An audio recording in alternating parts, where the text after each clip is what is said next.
Also mein ursprünglicher Plan war eigentlich so 10 Ultimate Bonus und 10 Ultimate Power.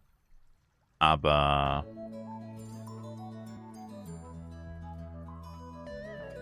das ist halt wie immer, ne? Es ist halt Gambling. Kann halt auch sein, dass du einfach 10-mal Scheiße rollst und dann einfach noch mehr brauchst.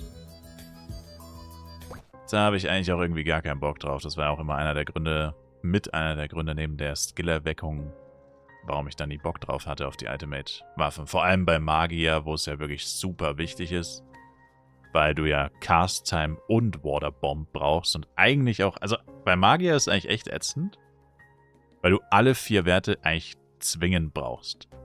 Bei allen anderen Klassen ist es in der Regel so, dass du mindestens einen Wert extrem vernachlässigen kannst. Manchmal sogar 2. Kommt natürlich immer darauf an, was genau man vorhat. Und ich meine, grundsätzlich will man natürlich alles auf Max Roll haben, was aber relativ unrealistisch ist.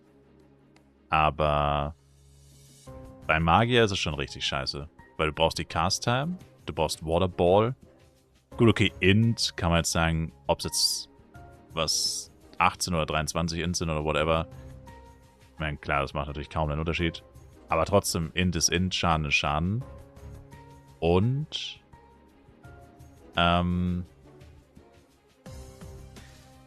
Meisterung der Elemente ist ja mehr oder weniger einfach auch direkter Damage. Also, ich meine, es gibt auf jeden Fall 3 sehr wichtige Werte, 2 super wichtige, einen sehr wichtigen.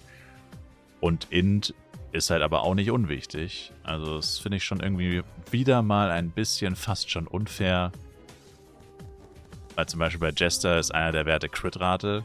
Brauchst du nicht. Nicht wirklich. Oder zumindest nicht so hoch, wie es ist. Beim goldenen Lusagas Crystal kannst du ja irgendwie 29,5 Crit-Rate haben. Kein Jester auf dem Planeten Erde braucht 29,5 Crit-Rate auf einem scheiß Jojo. Und Blutungswahrscheinlichkeit oder PvE, PvP-Stun-Wahrscheinlichkeit und so ein Scheiß. Also es ist teilweise schon ein bisschen unfair. Ich meine, gut, das ist jetzt Äpfel mit Birnen vergleichen, weil es Lusagas Crystal-Waffen versus Hermes-Waffen vergleichen, aber der Magier braucht ja keine Lusagas Crystal-Waffe, der braucht ja nur die Hermes-Waffe.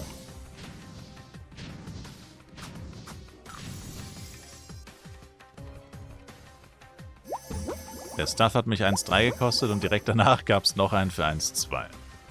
Und da ich ihn eh rerollen werde, habe wieder saftig 100 Mio in den Sand gesetzt. Aber der für 1,2 war instant weg, das hat wahrscheinlich sofort jemand gekauft. Und naja gut, waren nur 100 Mio. Aber hä, 100 Mio sind 100 Mio.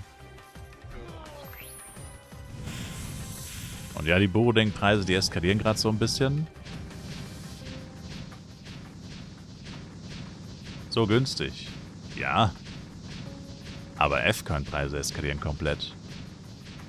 Also die Reseller verlangen bis zu 250 Mio für 1000. Nee, 225 Mio, 225 pro 1000 bis zu. Effektiv würde ich sagen, sind es eher so 180 bis 200. Aber die Reseller, und da zeigt sich wieder für mich einfach, Thema Reseller ist für mich sehr schmaler Grad zwischen Resellen und Scammen.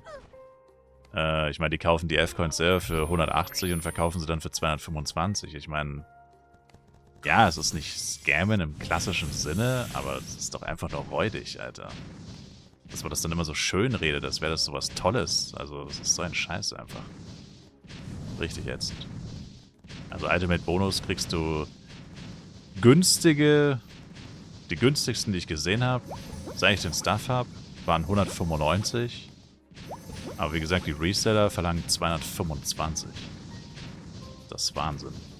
Und 195 fand ich jetzt eigentlich auch nicht wirklich günstig. Und die waren einfach nochmal 30 Mio teurer. Also, geistesgestört.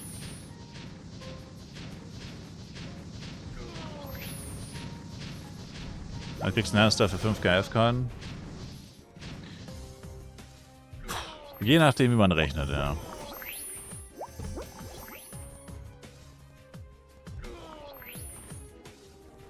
Yep.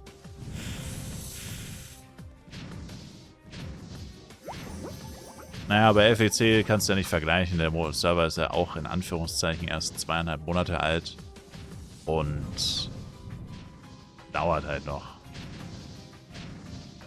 Ist ja das gleiche, du sagst Crystal Bow. Ich meine, gut, okay, der ist auf Bowling auch scheiße teuer, wenn du ihn droppen würdest. Oder wenn du ihn kaufen wollen würdest. Aber kannst du ja nicht vergleichen. Die meisten Elementoren auf Bowling haben halt schon einen Hernes-Stuff. Es gibt sogar welche, die haben 2 und es gibt sogar einen, der hat 3, soweit ich weiß. Das heißt, der Bedarf ist einfach gedeckt. Die Nachfrage nach Hernes-Stuff ist einfach gedeckt. Also können die ja auch nicht mehr teuer sein. Hat ja auch nur 1,5 Jahre gedauert.